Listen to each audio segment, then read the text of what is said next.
नमस्कार मित्र हो, दी पॉलिटिक्स चॅनलवर आपल्या सर्वांचं स्वागत आहे.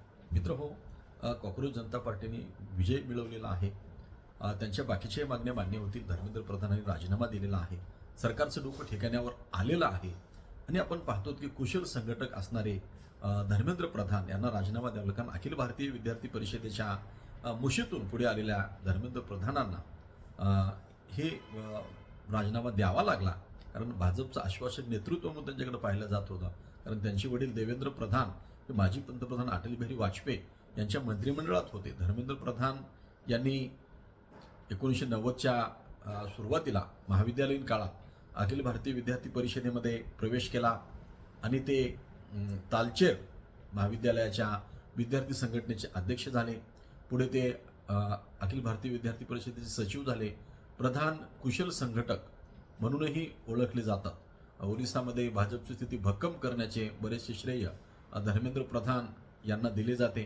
ते साधारणतः 2000 ते 2004 या काळात भाजप युवा मोर्चाचे राष्ट्रीय अध्यक्ष होते.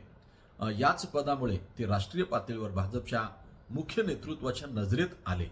धर्मेंद्र प्रधान यांच्या कारकिर्दीतील सर्वात महत्त्वाचा कार्यकाळ म्हणून 2014 ते 2021ची नोंद करण्यात येईल. तर धर्मेंद्र प्रधान यांची सर्वात वादग्रस्त कारकीर्द शिक्षण मंत्री म्हणून राहिली. ते 2021 पासून 5 वर्ष या पदावर राहिले. त्यांच्या देखरेखीखाली शिक्षण क्षेत्रातील बदल करण्यासाठी राष्ट्रीय शैक्षणिक धोरण राबवण्यास सुरुवात झाली. याच काळात 2024 आणि 2026 मधील नीट UG पेपर प्रश्नपत्रिका फुटीचा मुद्दा पुढे आला आणि त्यांच्या राजीनाम्यास कारणीभूत ठरला. म्हणजे अशा पद्धतीने अत्यंत कुशल म्हणून ओळखल्या जाणाऱ्या व्यक्तीची कारकीर्द सुद्धा धोक्यात येऊ शकते, याचे उदाहरण आहे. आणि म्हणून कोणीही मै बडा म्हणण्याचं कारण नाही.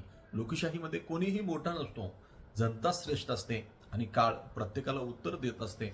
आणि अशा पद्धतीने धर्मेंद्र प्रधानाला सुद्धा राजीनामा द्यावा लागला.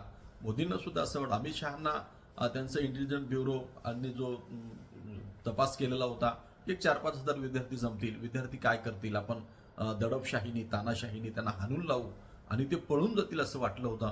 पण विद्यार्थी आपल्या मतावर ठाम होते आणि त्यांनी मार्क्सचं विधान सत्य करून दाखवलं. जग जिंकण्यासाठी ते संघटित झाले आणि त्यांच्याकडे गमवण्यासाठी काहीच नव्हतं. आणि म्हणून नंगे को खुदा डरे म्हणल्यासारखं सरकारला शेवटी हार मानावी लागली आणि राजीनामा घेणार नाही म्हणणारं सरकार काल त्यांना राजीनामा घ्यावा लागला. आणि आपण पाहतो की जे भाजपला आमच्याशिवाय देशात आता पर्याय नाही, कारण सगळीच पक्ष त्यांनी फोडली. सगळी विरोधी पक्ष ही मुलं काय करू शकतात असं म्हणणाऱ्यांना सुद्धा आपले शब्द मागे घ्यावी लागली आणि मुलंच हे करू शकतात यावर विश्वास दाखवावा लागला. अशा पद्धतीचं कार्य भारतामध्ये अभिजित दिपकेच्या नेतृत्वाखाली महाराष्ट्राच्या तरुणांनी, संपूर्ण भारताच्या तरुण शक्तीने हे करून दाखवलं.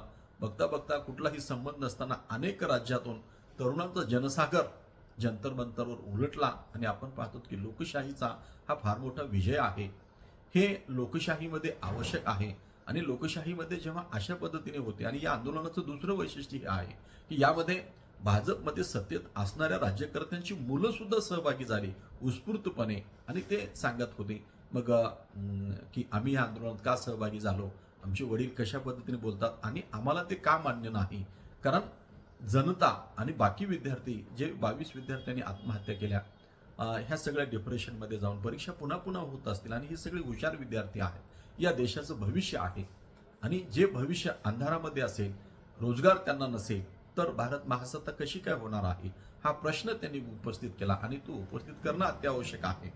धर्माच्या, देवाच्या नावावर राजकारण फार काळ टिकत नसते, तर शाश्वत विकासावर, शाश्वत मूल्यांवर राज्य टिकत असते. आणि म्हणून विकासाचा प्रश्न या आंदोलनात ऐरणीवर होता आणि त्यासाठी ज्या आंदोलनकर्त्यांनी यामध्ये भाग घेतला त्यांनी हे लक्षात घेतलं पाहिजे की विद्यार्थ्यांची शक्ती ही जनशक्ती ही खऱ्या अर्थाने अंधेरे में एक प्रकाश, जयप्रकाश जयप्रकाश जो नारा होता तेव्हा सुद्धा हेच झालेलं होतं.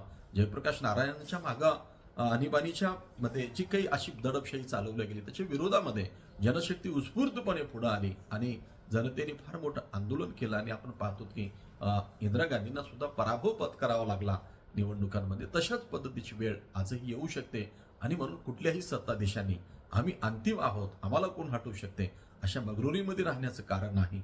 लोकशाहीमध्ये जनता हे करू शकते, हे या आंदोलनाने सिद्ध केलेलं आहे. मित्र, आपल्याला काय वाटतं आपण कमेंट करून कळवा. या चॅनलवर नवीन चॅनल सबस्क्राईब करावं. धन्यवाद. जय हिंद, जय महाराष्ट्र.